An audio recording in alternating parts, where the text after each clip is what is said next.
Thank you, Steve. Always good to be here. Good to see everybody, some familiar faces. We're going to dive right in real quick. What I'd love to do is just each one of you, if you could, quick introductions. Please make sure to mention what you worked on this cycle, where you were this past cycle. And I think it'll also be really helpful to what was under your buying purview in the 2024 cycle. So Amanda, we'll start with you. I'm Amanda Ash. I'm the digital director at Senate Majority PAC. So for the 2024 cycle, I oversaw our digital advertising, and that was across the whole map on the IE side for all the Senate races. I'm Tyler Goldberg, Director of Political Strategy at Assembly. We're a Democratic buying shop.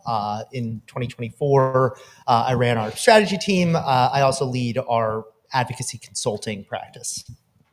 Hey everyone, I'm Kat Stern. I was a paid media director for the Biden then Harris campaign at HQ in Delaware. I oversaw an in-house team where we really focus on doing the buying strategy and overall media strategy, creative strategy across platforms. And then we worked with a handful of agencies to sort of execute the work. And I oversaw pretty much all buying besides TV and radio, so out of home, digital, and of course connected TV. Well, thank you. This is apparently 1 against 3, so bear with me here, folks. I want to set the stage with some research that was published post-election from the Center for Campaign Innovation.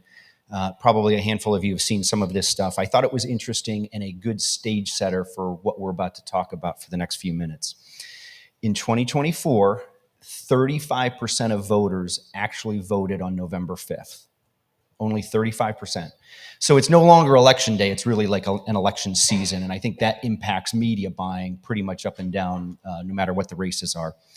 TikTok, and again, this is from the Center for Campaign Innovation. TikTok has the same amount of influence and reach that Facebook did back in 2008 when Obama first ran for presidency. And then we're going to get into the mud here a little bit. Local TV news viewership, something that I bet you everybody on this panel has spent the last couple months and couple years talking about. Local TV news viewership has declined, according to them. It was 56% in 2020. Some might argue that was generous back then. It was the middle of a pandemic. In 2024, that declined to 35%.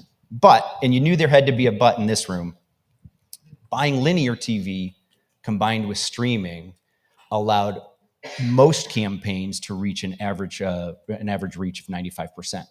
So with that, let's jump into what I think is probably the toughest question that we all have to face as media buyers and planners. Let's talk about allocation. And there's an uncertain amount of dollars that come in, but Amanda, let's start with you at SMP. How are those decisions made, not just in terms of allocating dollars between races, because I think that's a separate conversation. But once you have a set budget for a particular race or a particular week or a particular month, how do you go about at SMP making those decisions as to where those dollars go? So we could talk about the different races for a long time. But in terms of the budget, those decisions actually start like way before we are running program. And in the off year, we did a media consumption study. And, I think same kind of stats that you were quoting that we've all heard. There's a lot of good research out there, research that we do ourselves, and sort of build our theory of the case of, where are the voters, like where should we be reaching them? Are they on linear? Are they really watching local news? They are not. So we did that up front. And then in the moment, I would say there's probably 2 big drivers of that decision. One is the competitive, which I think is really a double-edged sword, but it's real. And, if we're getting really outspent on TV and we're crushing people on the digital side, those dollars are probably going to go to TV. But when we have kind of more of a strategic decision to make, I would say it's a mix of the media consumption and the audience we're trying to reach. And again, I think, those are different people watching those different platforms. Absolutely. Okay. I want to unpack that competitive stuff here in a little bit. But Kat, can you just shed some light on what the process was like at the Harris campaign for budget allocations and how those decisions were made last year? Definitely.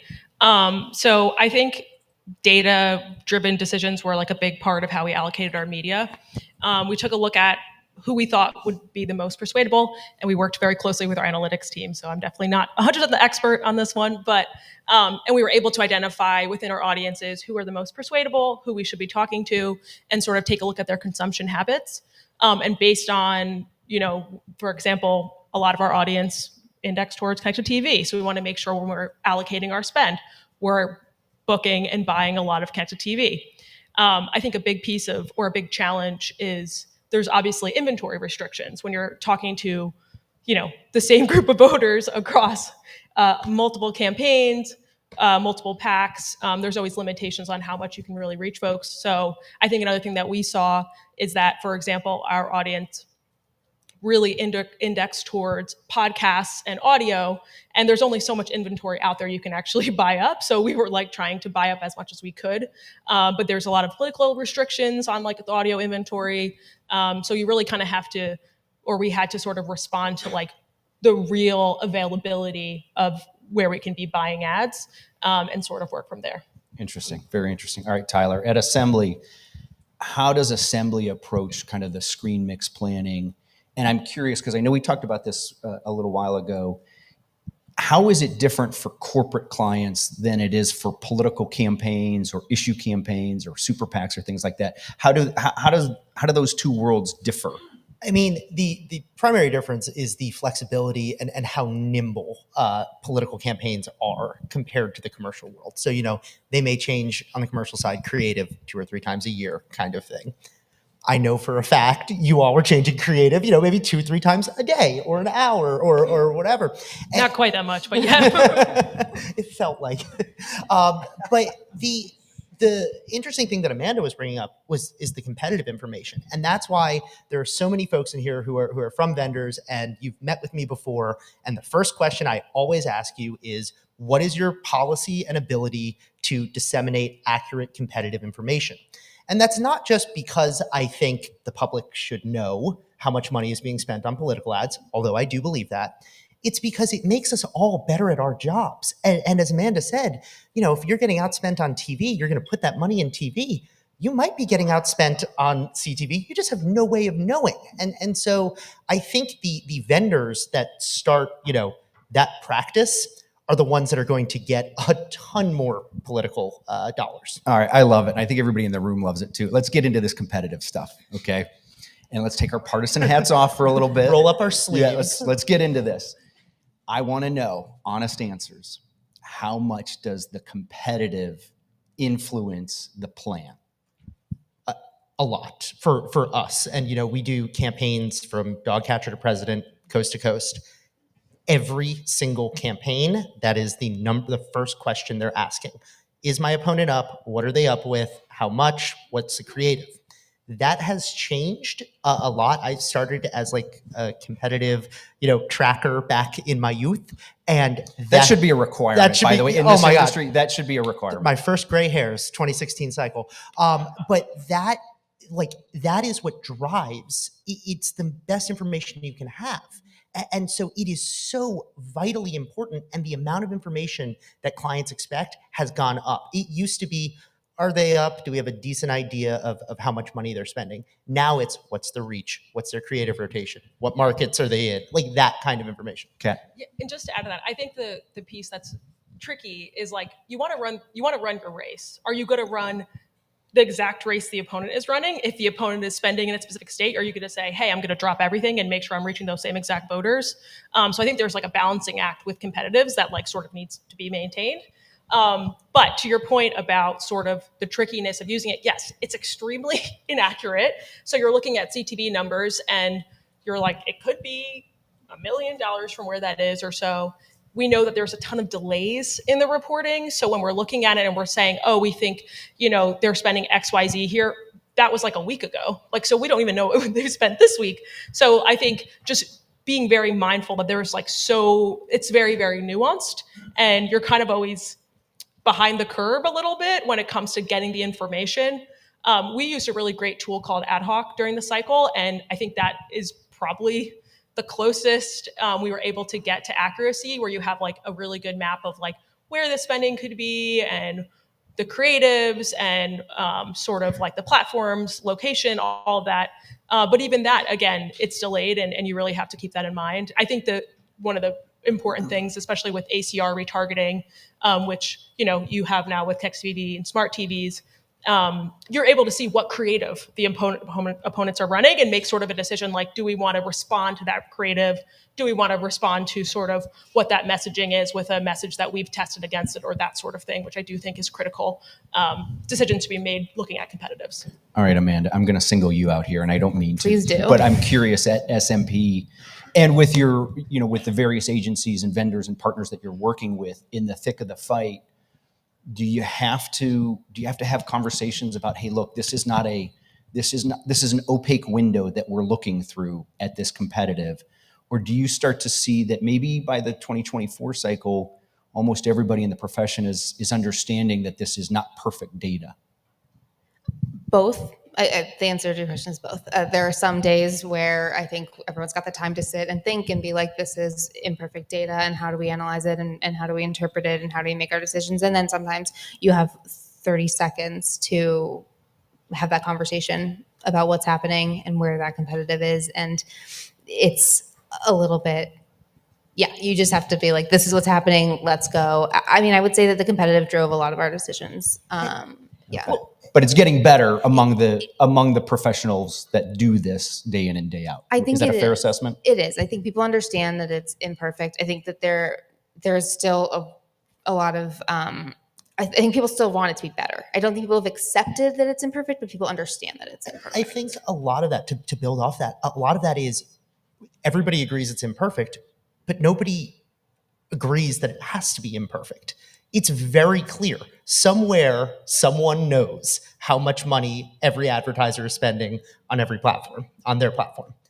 Yeah, I mean, and I think that's the frustrating thing in digital in general, when you get back reporting sometimes and it either doesn't match, or as Kat said, it's delayed, it's this. And I think it's honestly one of the things that is holding back digital from growing as fast as it otherwise would be. All right, well, you guys go first, and then my side will follow, okay? So you publish all of your competitive first, and then we'll get there. The only thing I wanted to add to Tyler's point is and Amanda's point is that there are literal platforms you don't get data for. So if you're running programmatic or certain audio campaigns, that's just completely omitted from the competitive. So you're making these informed decisions when you don't even have the full picture of the story.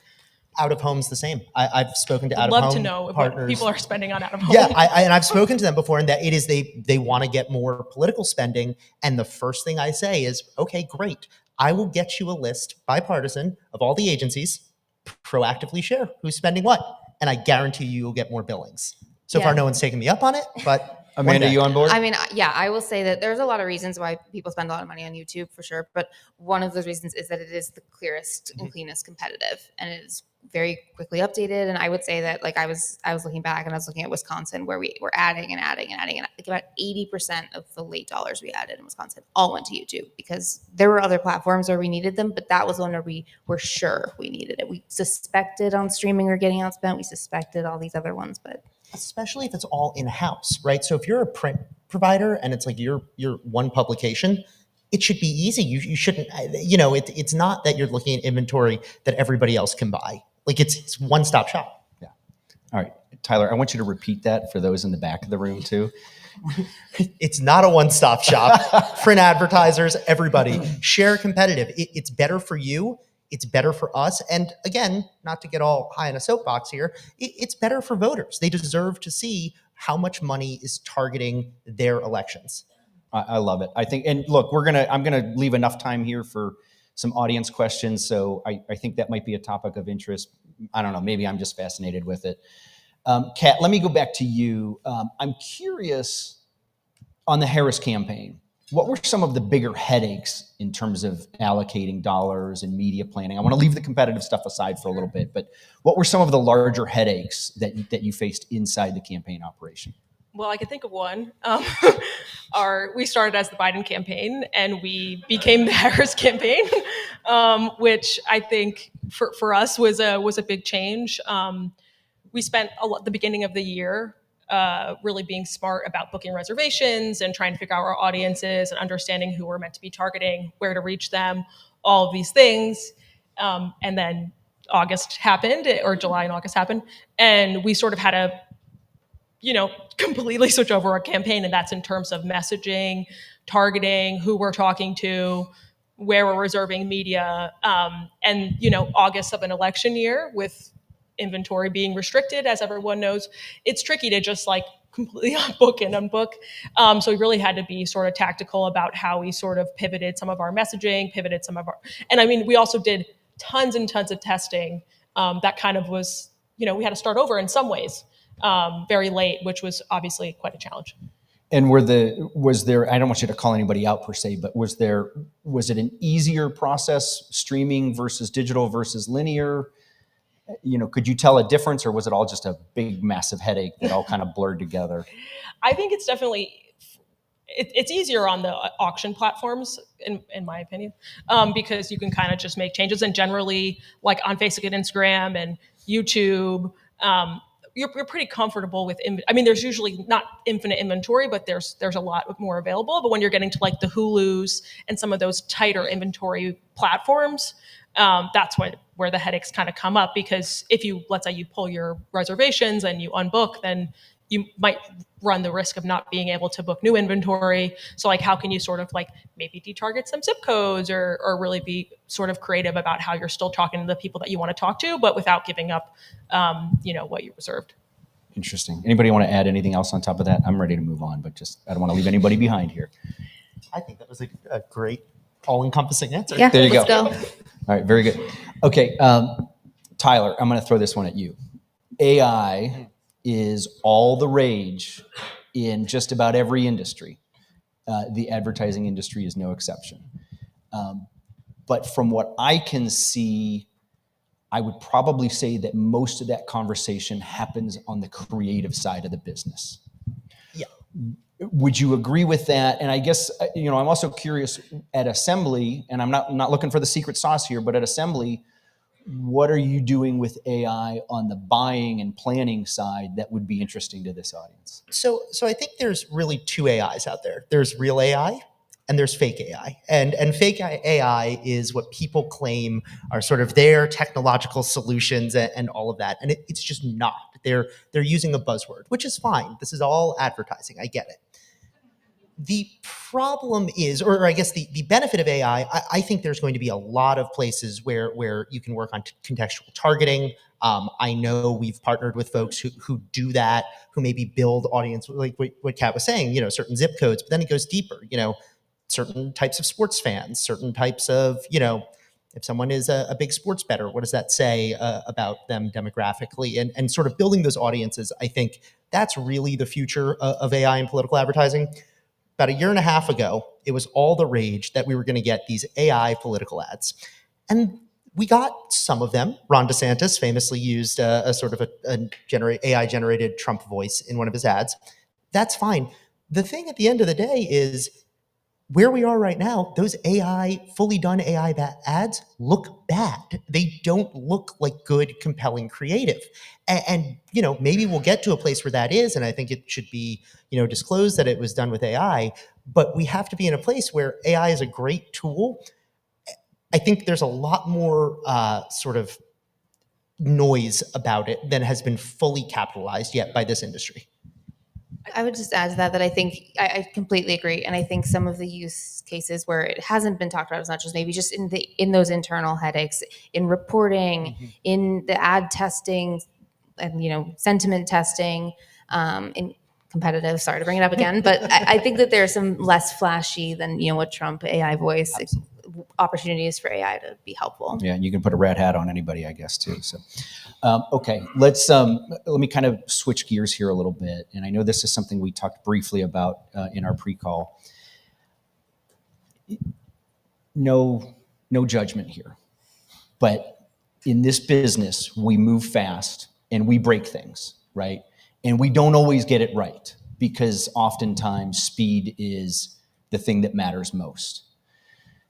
So I want you to look back at the 24 cycle and maybe be a little critical of something that was done within your purview. And again, we're not looking for judgment, but what mistakes were made, or what did you see others making in the industry with a buy or with a plan or how they were deploying dollars.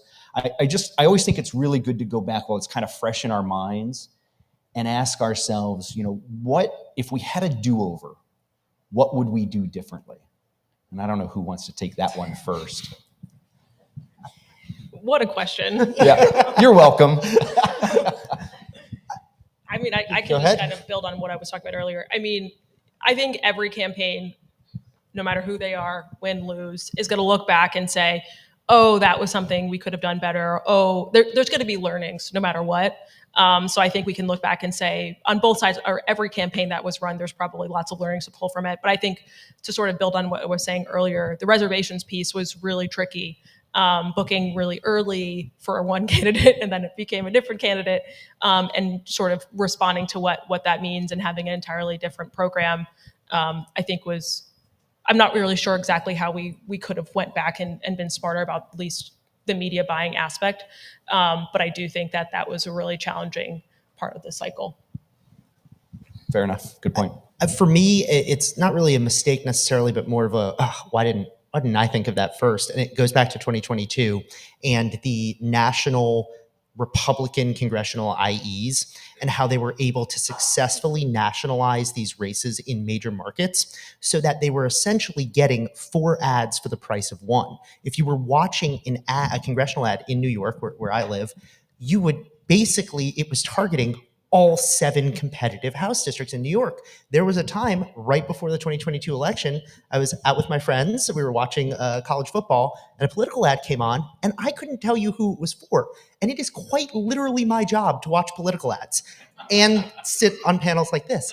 But it really, it was such a great use of this new era where you had these really competitive suburban House races. It was something that, as a sort of student of the space, I was really impressed by it. And in a way that I was like, of course, why didn't I think of that? Yeah, I would say mine is more just about the space in general. I think something that we maybe failed to recognize or recognize too late is that these buys are getting so much more complicated and you need the staff and the infrastructure in place to handle that. And I think that was something that as we were hiring our agencies and as we were staffing up, maybe wasn't as front of mind for us and for I think a lot of people, just the people that you need to execute these buys. You can't have the same size staff as you had last cycle. You need more people on the agency side, on the PAC side, on the presidential side, all of it. Well just said. to add to that, I think a big piece of that too is the media is just so much more fragmented. Like I think if you look at the 2020 cycle, a lot of the spending was on Facebook, a lot of the spending was on some of the main connected TV platforms, and that just wasn't the case this cycle, and that just requires a lot more like power, a lot more infrastructure, more staff, more people to execute it, more agencies. Which I think, you can do as much as you can, but it's also really hard to predict exactly how much the scale of the program or the amount of money you're going to raise or whatever it may be. I love it. You guys are a great panel. Okay. I just have a couple more questions and then I'm going to open it up to the audience here. To that point, what are your thoughts on how we make it clearer to other operatives, right, that maybe aren't as well versed in what it takes to pull off a good plan and a good buy? It's not just it doesn't just pop out of a computer, right? To that point, what can we be doing as buyers and planners and as teams that know how it works to educate other political operatives, candidates, general consultants, pollsters, you go down the list. How do we make them smarter so that they understand how the process actually works in today's political and media environment? I mean, I think I would say that it might sound simple, but actually just explaining how it works. I think a lot of times we, get a sales pitch or a sales deck and it really tells us a lot about what we can get out of it, but not how that's happening. And just having that material in hand. So, when I go into my boss's office, I can show them like, this is how this works. This is what we're getting. This is where that dollar goes and becomes, an ad and how much work goes into that. I think just showing the work. I know we haven't touched too much on this, but I do think sort of thinking about your creative as you're thinking about your planning cross screen. You're not just going to put a TV ad on social media. I mean, maybe you will, but probably shouldn't. Like this cycle, we worked a lot with content creators to run like sort of social first content, which we found tested really well too. And we created social specific videos, like clips and completely different, almost sometimes like memification of our TV ad messaging or the ads we're running at connected TV. So I think working with sort of, to Amanda's point, like the people, the key stakeholders to sort of explain why that's important, I think was a big part of sort of us getting the ability to run really great creative this cycle for us. Love it. All right, get out your crystal balls, please, and get your time machine going, because this is my last question. 2 years from now, it's 2027, January. What are we going to be talking about in panels like this 2 years from now that we're not talking about today? The first $10 billion midterm cycle, which a lot of people groaned. I saw that. I'm one of those people who is groaning about that. But I mean, that's where it's going. I mean, the money is there. You're going to have, just looking at the map, a lot of competitive races, and also, and I think this is something that sometimes gets left out of the projections, but one of the things, we developed a tool that's essentially a market projection tool for how intense a market's going to be. And it seems obvious, but the cost of the market is important. So if there are going to be 12 competitive congressional races in LA and New York, to run those races effectively, it's going to take more money. And I add on the Senate races that we're going to see in 26, they're going to be expensive. And so, yeah. Get ready. Get They're going to ready. be great. I don't like this answer. I'm sorry. Yeah, I mean, that was terrifying. I think my answer is that, and I think it's a conversation that's just starting now, but I think will dominate the next 2 years, is how much of those $10 billion are going towards podcasts. I mean, audio in general, but podcasts. I think we've talked about audio a lot, cycle over cycle, but I do think both on the earn side and on the paid side, podcasts are obviously a big focal point right now. Good point. Yeah. Good point. Kat? So this isn't really a prediction, so I'm not answering your question, but I'm curious to see what happens with the TikTok situation. I think it could, if let's say it really does get banned, all of those users, all of those people need to go somewhere.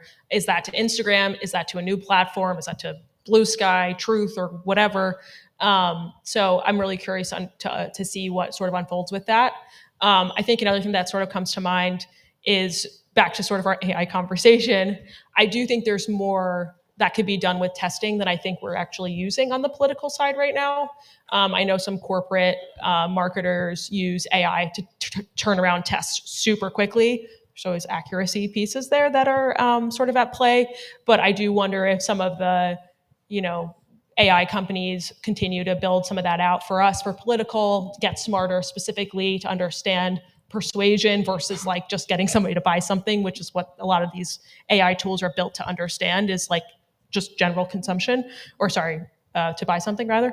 And then I wonder if like the Swayables and the Grow Progresses and some of the tools that we use also lean into it a bit more and have more there as well. Boy, that's fascinating. Testing alone could be like its own panel, much less even a morning for something like this. All right, Steve, I'm going to kick it back to you for some audience questions.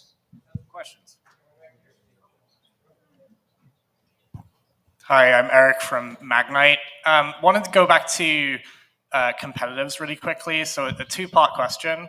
One, how do competitives fit into your landscape when we're talking about the creator economy, specifically like organic creators? Like, how do you measure that, and then how do you allocate based on it? And then the second question is, a lot of the kind of competitives that were released from the major tech companies were based on state laws and election interference from the 2016 cycle. Do you think that kind of still exists, or the need for them to provide that insight still exists in 2025 and 2026, given that Facebook is already rolling back pretty significant announcements that they made in response to very similar issues out of 2016. So just curious if you think more tech companies are going to be providing competitives, or if we're actually going to see those go away. I mean, I think they should. I think the need is there. It might be a different need, but the need is still there. and not doing it at this point, it's frankly leaving money on the table for them. So it's in their own self-interest to report this information, because if they come to us and they say, you're being outspent by $150,000, here are the receipts, it's a lot easier to justify that as opposed to, adding your 10th spot on Jeopardy that day. Like it is an easier conversation to have when you have the information. I would agree with that. And I would say in terms of the creator piece of it, that competitive, obviously it's very hard to know if someone's paying a creator, behind TikTok's back. But I think the media monitoring tools out there that are just generally tracking like what that conversation looks like on a platform like TikTok or another platform that you can point to and say like, look, we are getting, and I've said this, like we are, we're getting out talked. Like they're all talking about this and saying bad stuff about us, and we don't have as many people on our site saying the good thing. And we need to invest in the infrastructure, invest in the creators, and reply in that TikTok or Instagram or wherever it is.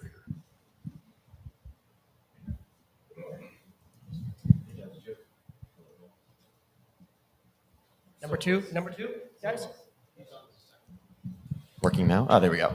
Hey guys, Joseph Dressler from Adform. Using the title, right, allocating across screens. How do you guys think about reach and frequency control when you're going across platforms and screens? The old reach and frequency. Sorry. That's such a question. I think everybody has their own formula for that, and it's never going to be, because of, as we talked about, how fragmented the space is, it's never going to be, well, over 12 is bad and under 12 isn't good enough. So I think it depends what the messaging is. Are you doing a campaign? Are you doing an advocacy play? Like all of these factors go into developing that. Yeah, and just to add to that, I think again, going back to the 2020 cycle, you were sort of able to be like, well, most of the audience is on Facebook, so we can make and there are these tools like there's Nielsen One and a couple other products that you can use to sort of measure reach and frequency across platforms. The level of accuracy, I think, is another conversation. But I think it's at least like a proxy that you could use to kind of understand. But I was going to say that in 2020, you said, I think X amount of our audience is probably spending time on Facebook, but because everything is so fragmented right now, you can't really safely say that. So using these tools, I think are probably a good proxy. And then also just being able to sort of work with your analytics, or I worked with my analytics team to kind of build out a theory on consumption habits for our audiences to get a sense of the percentage that you would understand of how much time they're spending on each platform to kind of map together what you can expect overall reach to be, and then what weekly frequency could look like. But I think in digital, it's definitely not a gaping hole, but it's definitely a challenge just because, again, it's so fragmented. And I think we didn't even mention the fact that people can scroll past your content altogether. So are you, counting frequency for that when you don't actually know if it's been completed, that sort of thing, or even look, if they didn't even spend that first 3 seconds. So I think there's a lot of alignment that can happen with the digital side of things to kind of get to a better place over the next couple of years if we do get better tools. So one more time on competitive data. So for 20 years, I've been scratching my head why so much of the spend is on broadcast linear television. And I think you answered the question here because you have the intelligence data. If that's true, why don't the stations just open up all the competitive intel for the commercial marketplace and win market share back from digital? My assumption, and I don't know for sure, is that the pricing structure is different on commercial. So there's negotiations, there's upfront deals, all of that, as opposed to when you're a political campaign, you're getting lowest unit rate. So, if you're doing a candidate in that market, you pretty much know what every other candidate's paying. And disclose unit pricing as part of the competitive intelligence. I wish they would. I think that's a great question. I don't know, but hopefully more transparency. Again, it's better for agencies, better for campaigns, better for vendors, and better for consumers / voters. Rob, panel, this was great. Thank you so much, guys. Thank you. We are running about 10 minutes.